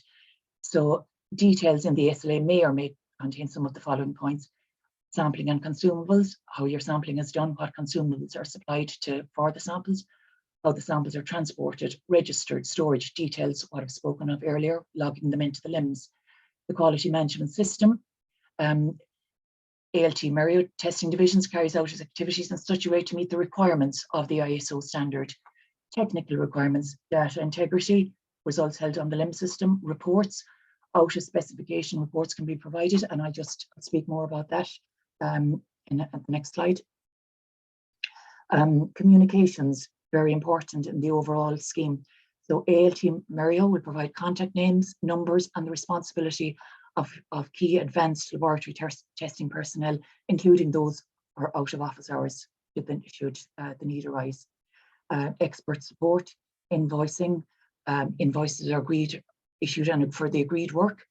Contract review, if it's going over a long period of time, maybe over a year, a year or two, or even longer, you have a contract meeting to review that, to monitor requirements and develop and maintain the working relationship. Confidentiality, ALT MERIEUX and the client shall keep any confidential any information disclosed directly or indirectly. And you have agreement terms, notice period should you wish to terminate the work, standard terms and condition, force majeure, and signatories. So this is what I spoke about earlier, and this is just an example of a laboratory contract between the client and the lab itself. So here we have a contract set up for Safe Food. They have decided that they want to do some products for testing using the full suite. Your item code is what will be entered onto the ARF. It's only an abbreviations for the LIMS to recognize it. So here we have Safe, PDT for your product, and 6MT, 6 microtests. So your 6 microtests in this case are Entero, E. coli, Listeria, Salmonella, Staph, and TBC, and just an example price here. They also want to get a swab test done, and they're going to do that for Listeria species in this case. And they also want to get a hand swab done, and so they're getting 1 microtest on a hand swab and Staph aureus, and again, just examples of price there. So I spoke earlier about the ARF. This can also be called a requisition form. It can also be called a chain of custody form, all terms interchangeable. So again, we have our company name, our client, a contact name, some contact details. We have the sample type here. Is it a raw? Is it ready to eat? Is it a swab? Is it water? And the reason this is entered is that it meets the scope of the accreditation status. So they can see, are they accredited to test prepared dishes? So this details the exact sample description to appear on test certificate. This is what you enter on the ARF. And here we have a Safe Food, homemade lasagna, batch 1, 2, 3, 4 for traceability, used by the 9th of the 6th. It's not a shelf life product. We want to test it on the 9th of the 6th and under 6MT, and so on and so forth there for the other items. I'll just speak briefly here now, and it's been alluded to already, some of the lab terminology. So ARF, analysis request form, can also be a COC, chain of custody, or requisition sheet. Turnaround, TAT, turnaround time for the various tests. We have OOS, out of specification. Accreditation is your certification. INAB is your Irish National Accreditation Board. ISO 17025, the international standard for testing laboratories, and your PT scheme spoken about earlier. Okay, some of the test terminology that you will come across. We have presumptive, might get a presumptive listeria that is suspect, and then that will either be confirmed. We heard of earlier about the CFU, colony forming unit. It estimates the number of bacteria or fungal cells in a sample which are viable. Listeria or Salmonella SBP, so that means Listeria Salmonella species. ACC, TVC, all interchangeable terms. Aerobic colony count, total vibe count. Labs may use different terms, but these are all interchangeable, as I say. Entero might be just shortened to Enterobacteriaceae, might be just shortened to Entero in a conversation. Listeria Monocytogenes, L mono coagulase, positive staphylococci, to give it its full title. That might be just shortened to Staph or Staph aureus.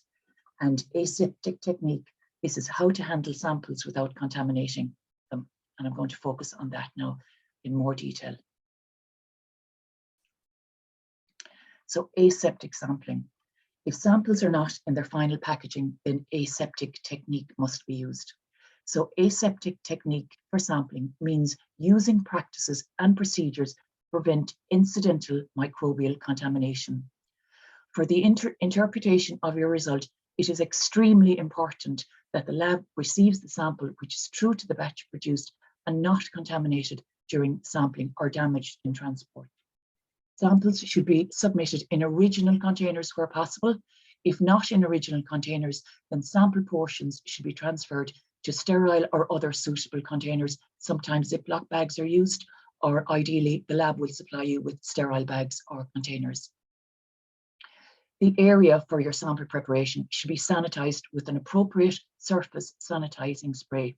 Utensils such as spoons, knives, should be all washed thoroughly, dried and sanitized with alcohol wipes or alcohol spray, and you would be familiar with an example there of Steri wipes. If sampling multiple products, ensure that you have enough utensils for each product.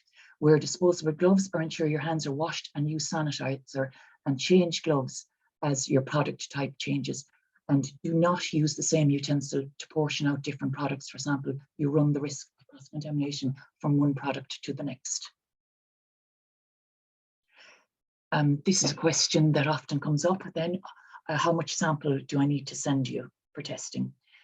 So just again briefly, where possible, decant directly from your bulk product into sterile containers and use alcohol wipes to sanitize the area where you will be opening up the product.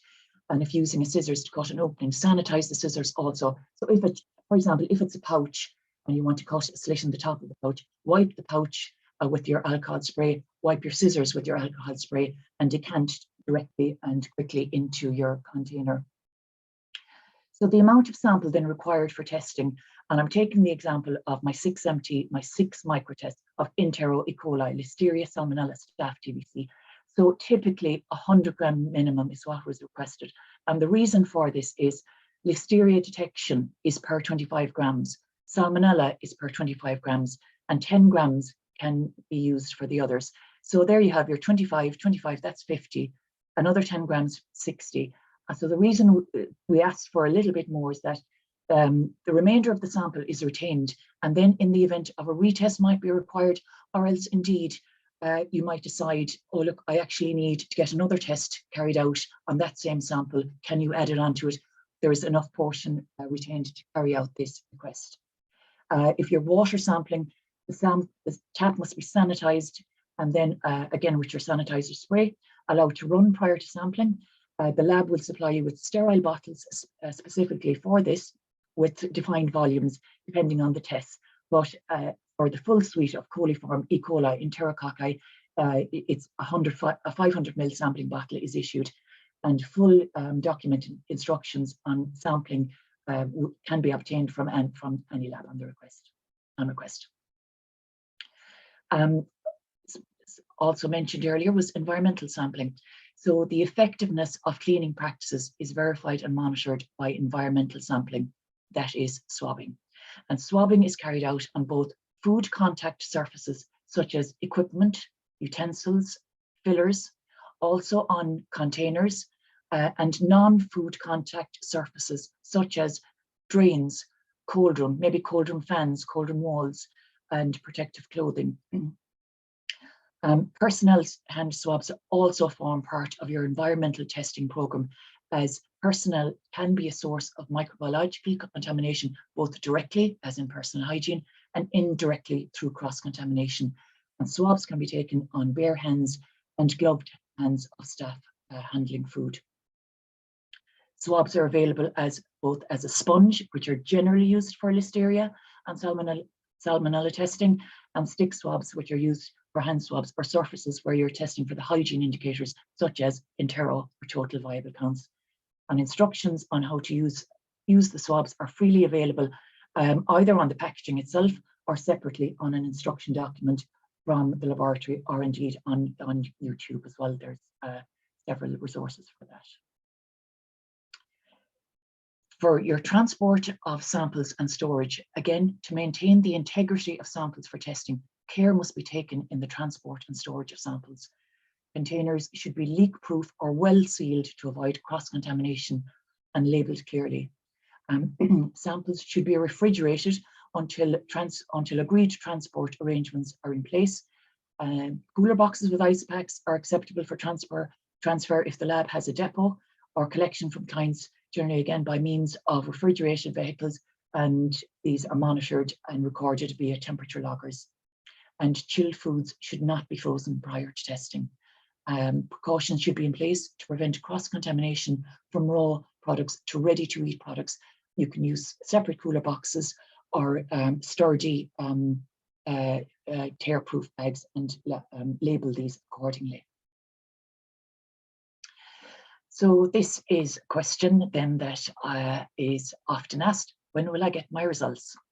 So electronic reporting of results is by email, i.e. that is your test certificate, which is in PDF format and secure. A final certificate is issued when all the tests are completed and approved for issue. And please note the turnaround time of the tests on your quotation, as this determines the wait time for completion. And if I can briefly just give you an example of this. So if you have a product in for your 7 MT, because you're adding yeast and mold to it now as well, your E. coli will complete in 24 hours. Your TVC will complete in 48 or 72 hours. Yeast or Listeria might be up to 3 days. So you're not going to get your cert until your yeast and mold completes, because that's the longest test. That's 5 days. So your cert will be issued as soon as the longest test is complete. But we come down then to out of specification alerts, and this is an early alert system relating to a result based on product specification, also applies to presumptive detected pathogens. So if you have this same product in for your 7 MT and something suspect goes for Listeria, something suspect on the plate, it sets off the out of alert specification. You will get an OOS email, and that will say presumptive Listeria, and that will await final confirmation, and that can take maybe 2-3 days extra to confirm on that. Urgent results can be communicated to the client in agreement or via an interim report until the final cert is issued. With the ALT MERIEUX online portal, this allows the client to log on using a unique password to access only the final results, and this gives you your option then for trending. So we now go on to advice and expertise available. Again, a statement I often hear again is, I received my cert, but I don't understand what the numbers mean. And I'll just go down through this briefly, because I'll start with the role of the laboratory is primarily to analyse and report the results. And a food business operator cannot be expected to be familiar with all the technical and scientific terms used on the certificate. And some of the legislation and guidelines may be daunting at first to read and understand at first, but there is help.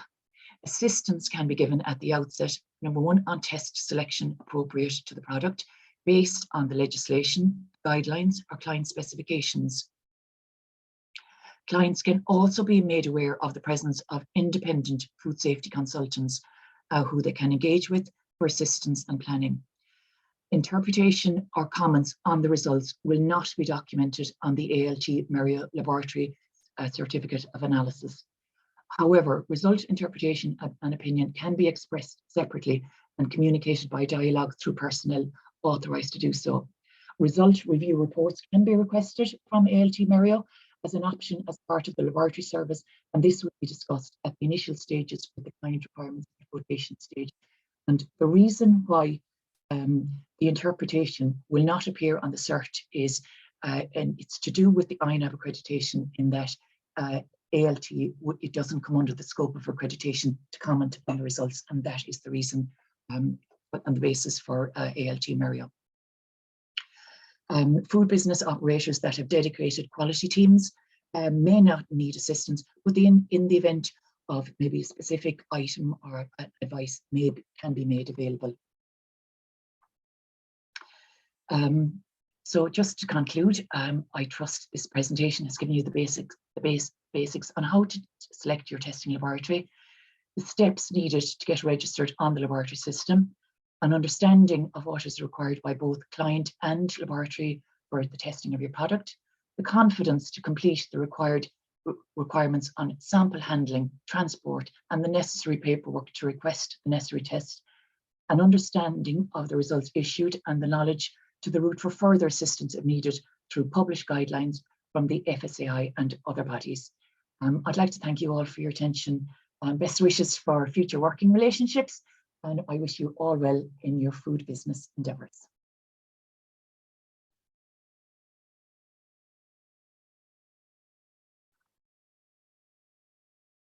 Thanks so much, Una, and to Lisa and Mary for taking the time out today to give us, I suppose, such informative presentations to assist food businesses in their understanding of microbiological testing.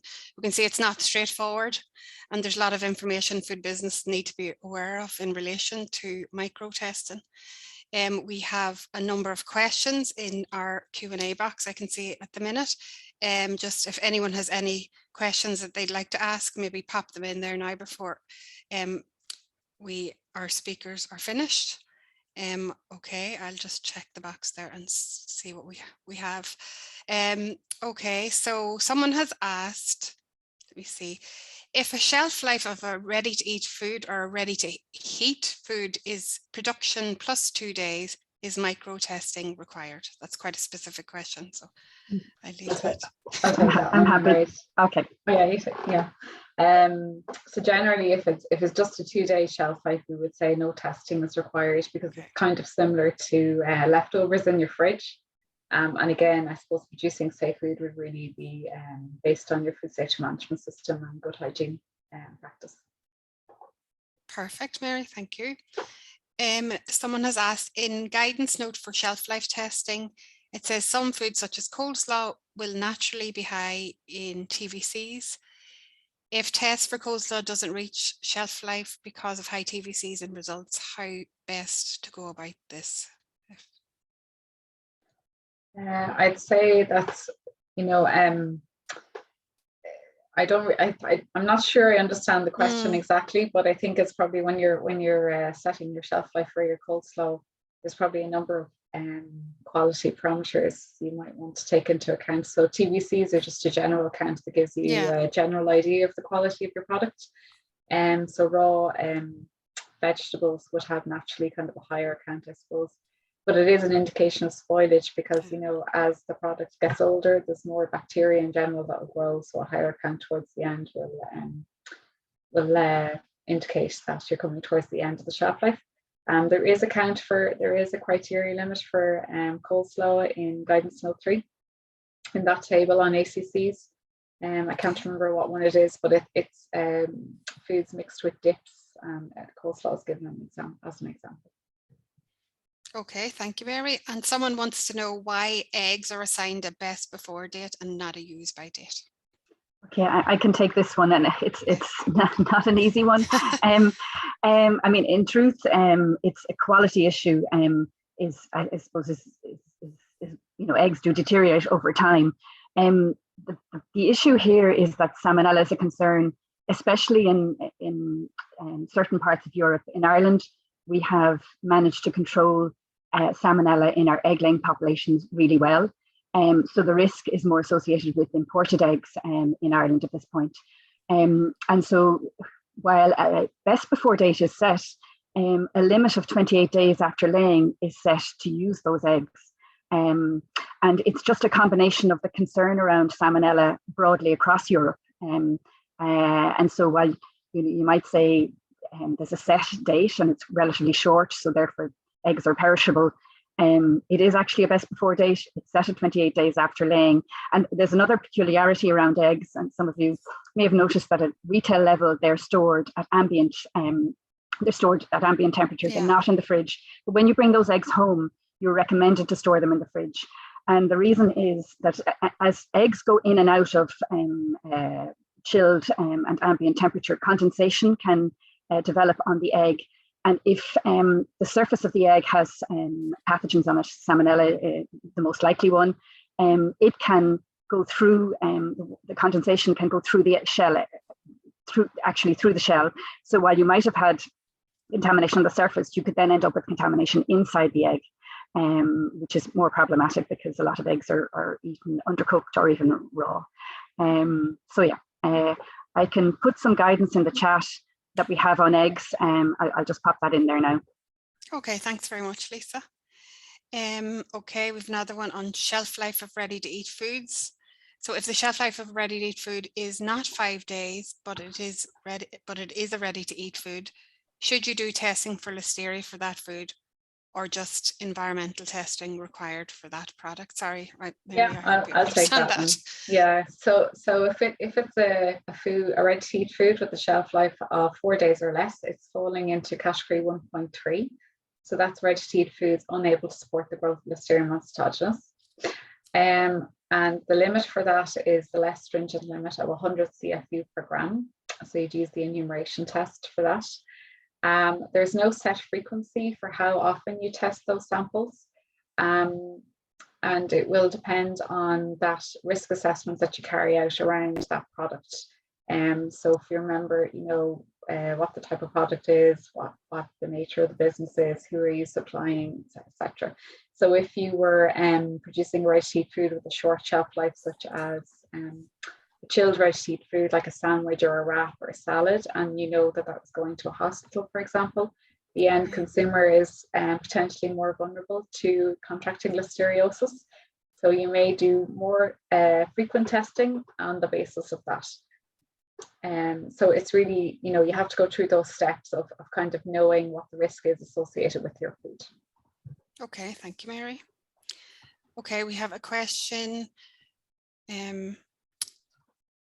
It's again about Listeria growth. So what evidence do the food business operators need to provide to demonstrate that Listeria Monocytogenes will grow over the course of the shelf life so that the enumeration method of testing can be applied? So if you remember that slide, it's that EURL, the European Union Reference Lab guidance on challenge tests and durability studies, and it's all in there basically. So they may also be able to use some combination of predictive microbiology to support their case, but you'd want to caution that you probably need the help of a trained microbiologist to interpret those models. But the EURL guidance basically, there's two different types of tests you can do. So a challenge test is where an inoculum or Listeria is deliberately added to the food and it's held under certain temperature conditions to see if Listeria will grow. Durability study is where the food is naturally contaminated and it's held under different conditions to see if Listeria will grow. But it's all in that EURL guidance, basically. Perfect, thank you, Mary. Okay, we're getting a lot of questions coming in now. So would the amount of sampling you do relate to the size of the business? So for example, what if a salami manufacturer was making a few 100 kgs, or only making a few 100 kgs? or if it was a butcher expanding its offering. So I assume this related to what you're producing. Yeah, exactly. So again, that's part of that risk assessment piece where you would kind of take into consideration all the different aspects to the food that you're producing. And sometimes, you know, producing a small amount of food is not necessarily safer. It really depends on the type of food that you're producing and what the risks are associated with it. And for butcher shops, and for some small throughput slaughterhouses, there is some derogations around sampling frequency for some of those products that there is a set sampling frequency on. So we have guidance on that in guidance on 35, and you can also find guidance on our website. Perfect, thank you, Mary. Someone has a question about taking environmental swabs, sending them to the laboratory. Is it okay to send them in the post, or better to store them in a chilled storage, I suppose, while sending them, or send them in chilled storage? Yeah, I'll take that one, okay. Ruth. Yes, ideally it's better to have them chilled or keep them chilled to get them to the laboratory as soon as possible, ideally within 24 hours. Through the post, look, you run the risk, even though you can use cooler packs and all that, but look, things can go wrong with posts and couriers, as we all well know. So if you can get them to the lab ASAP, chilled. Perfect, thank you. Una, we have a question. When conducting a shelf life for soft cheeses and the ACC count result hits the maximum value, so that's the first sample, should we stop the test and start again? If anyone wants to take that. So I suppose the test result is related to that particular product, and what you really need to do is kind of step back and assess the situation. So an ACC is a process hygiene criteria, so it's really talking about improvements in your process hygiene. So you review your raw materials, review your cleaning, all that kind of stuff, and to see, can you find out, you know, why is there more ACCs growing on this particular batch of food maybe than you've seen before. I wouldn't recommend, if you get a test result on a certain batch, to then go back and retest another sample from that same batch, because it doesn't really change the overall outcome. And as I said, the distribution of bacteria is not uniform, you know, so you could take a second sample from that same batch and get the result that you want. But I mean, ultimately, the first sample that had the higher result is really showing you that there is a contamination issue in your, or a spoilage issue, maybe if it's ACCs in your product. Okay, thank you, Mary. So we have one more question. Someone's asking if they produce overnight oats with a vegan milk rather than dairy, would testing and shelf life be significantly different, if you have any experience of that? I guess I'll take this, or do you want to take Lisa? Well, the answer is I have no experience of it, and we would just start to Google and just learn about the hazards associated with vegan milk relative to real milk. I think it all boils down to, it's on a case-by-case basis, and for every product you need to go through that process of figuring out, you know, what type of food it is, what are the hazards, and you know, for that overnight oats, you know, how long is the shelf life that you're intending to put onto it, and if there's sort of temperature control issues, spoilage issues, you just have to go through the whole process really for every different product, and make sure you document it, you know. Perfect, thank you, and thanks to you all for staying on so long to answer the questions for us. I suppose if any of our participants haven't joined our knowledge network, you can do so at safefoodkn.net, and I suppose that'll keep you up to date with any of our events that are coming up and any of our new resources. And as Tracy said earlier, she will send out a link to an evaluation form that we would really appreciate if you could take a few minutes just to fill out for us. Tracy, is there anything else I'm supposed to say? Just a reminder to everyone that we have been recording, so the webinar will be available on the Knowledge Network website as well as the Safe Food main website. We will also send a link around to everyone probably in about a week's time once we've had it downloaded and all the rest, and we'll send it on to anyone who has registered for the webinar today. That's it. from me. Okay, and thanks everyone for joining, I suppose also. Yeah, thank you everyone for joining, and enjoy the rest of your day. Thanks, everybody. Thank you. You too. Thanks. Bye. Bye. Bye now. Bye Thank you. bye.